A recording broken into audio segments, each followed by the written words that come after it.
बिस्मिल्लाहिर्रहमानिर्रहीम। देखिए जी, हमारा ये लेक्चर बीबीए की क्लास के लिए बयान किया जा रहा है। और दूसरा ये कि हम इसके अंदर यही सिलेबस जो है दूसरी क्लासेस के अंदर भी पाया जाता है। तो बहरहाल हम जो है इसका एप्लीकेशन ऑफ इंटीग्रेशन कर रहे हैं। The function describing marginal profit from producing and selling A product is MP. यानी हमारे पास मार्जिनल प्रॉफिट, इसका मतलब क्या हमारे पास है कि rate of change of the profit with respect to the number of units. यानी क्या मतलब कि अगर 10 यूनिट फरोख्त करते हैं या एक यूनिट चले निकालते हैं, एक यूनिट फरोख्त करने पर 2 रुपीज़ हमारे पास हासिल होते हैं, तो इसको हम मार्जिनल प्रॉफिट कहते हैं। मार्जिनल प्रॉफिट, तो d P over D x हमारे पास लिखा जाएगा, यानी rate of change of the profit with respect to the number of units.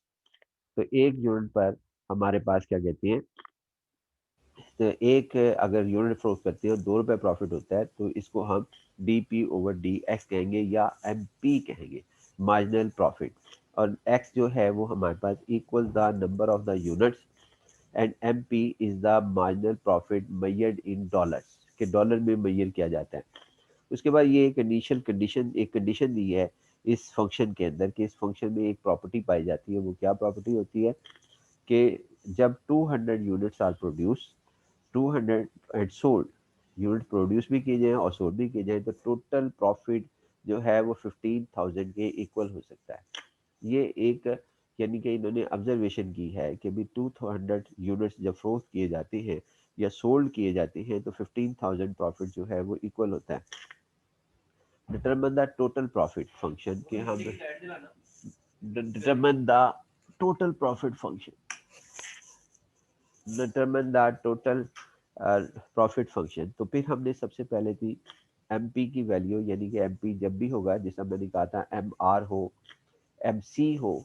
अगर एम आर है तो d r over D x होगा, अगर एम सी है तो d c over D x होगा हमारे पास। तो फिलहाल हमने एम पी की जगह जो है ये D P over D x लिख दिया। और इसके बाद अब चूंकि डी एक्स को ख़त्म करना है, टारगेट ये है पी मालूम करना, क्योंकि ये खुद कह रहा है कि डिटरमन डिटरमन टोटल प्रॉफिट, यानी पी मालूम करो। पी जो है वो हमने मालूम करना है प्रॉफिट फंक्शन।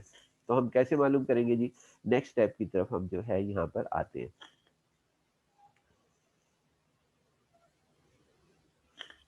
तो इसके अंदर जी हमारे पास ये है कि इसमें हमने सबसे पहले तो जी यहाँ पे एम पी की वैल्यू ये रख दी, D P over D X और -3x प्लस 500 लिखा। और फिर उसके बाद इसे इंटीग्रेट कर दिया। क्यों इंटीग्रेट किया? ताकि ये डी एक्स कैंसिल हो जाए, तो d P over D X और फिर यहाँ पे डी एक्स आ गया, डी एक्स। अब इसके अंदर डी एक्स जो है वो डी एक्स से कैंसिल हो जाएगा और हमारे पास क्या कहते हैं यहाँ पर इसमें, यानी ये डी एक्स इस डी एक्स से कैंसिल हो जाएगा, इस डी एक्स से कैंसिल हो जाएगा और हमारे पास सिंपल डी पी रह जाएगा।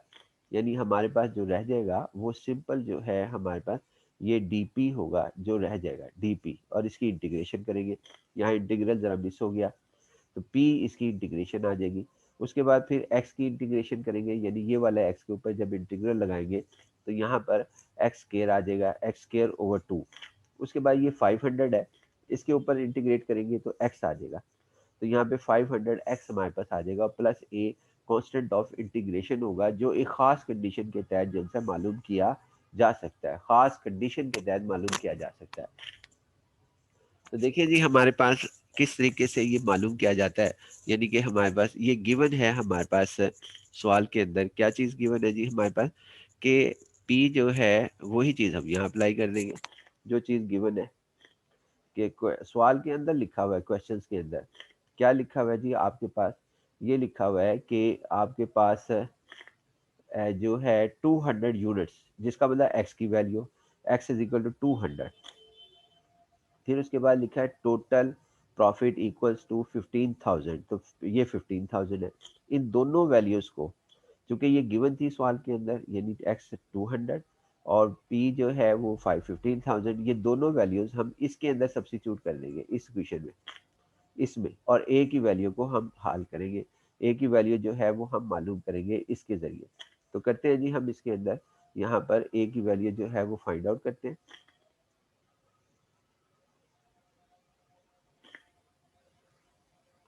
और जब हमने ए की वैल्यू फाइंड आउट की तो हमारे पास ये वैल्यूज रखने के बाद, यानी 200 हमने ये रखा, 200 का स्क्वायर, एक्स की वैल्यू 200, एक्स की वैल्यू 200 हमने यहाँ सब्स्टिट्यूट की और एक इधर सब्स्टिट्यूट की। एक्स की वैल्यू 200 एक यहाँ सब्स्टिट्यूट की, एक इधर सब्स्टिट्यूट की, और ये हमारे पास लिखा गया। और a प्लस ए वैसे ही आ गया। और p की वैल्यू हमने जो है यहाँ पर सब्स्टिट्यूट की। ये p की वैल्यू हमने, ये p की वैल्यू यहाँ सब्स्टिट्यूट की और यहाँ 15 आ गया आपके 15,000। इसको हमने सिंप्लीफाई किया कैलकुलेट पर, तो a की वैल्यू जो है वो ये आपके पास आई। a की वैल्यू ये हमारे पास आई माइनस 1,54,55,000। ये वैल्यू हमने इधर सब्स्टिट्यूट कर दी, इधर हमने इस जगह पे सब्स्टिट्यूट कर दी ए की वैल्यू। तो फिर ये हमारे पास इस तरीके से ये आ गया और प्रॉफिट जो था वो हमारे पास आ गया। यहाँ पे ये एक ख़ास सिनेरियो में हमारे पास फंक्शन है टोटल प्रॉफिट फंक्शन का, which depends upon the number of units which are producing, which are being producing and being sold। दोनों चीज़ें हमारे पास हैं। और अगर जब तक ये था हमारे पास इस तरह था, ये इसको कहते हैं, इस क्वेश्चन को जो क्वेश्चन नंबर 1 है, इसको हम कहते हैं family of the profit function, family of the total profit function which depends upon the number of units produced and sold. दो कंडीशन के तहत है, प्रोड्यूस भी हो और सोल्ड भी हमारे पास हो।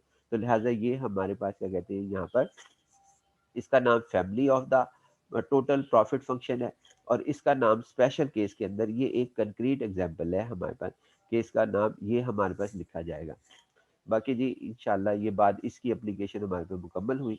इस सिनेरियो में सेम हम उन्हीं लाइंस पे चल रहे हैं जो हमारे पिछले लेक्चर्स थे। तो इंशाल्लाह बाकी जो है हम नेक्स्ट लेक्चर में डिस्कस करेंगे जी। अल्लाह हाफिज़।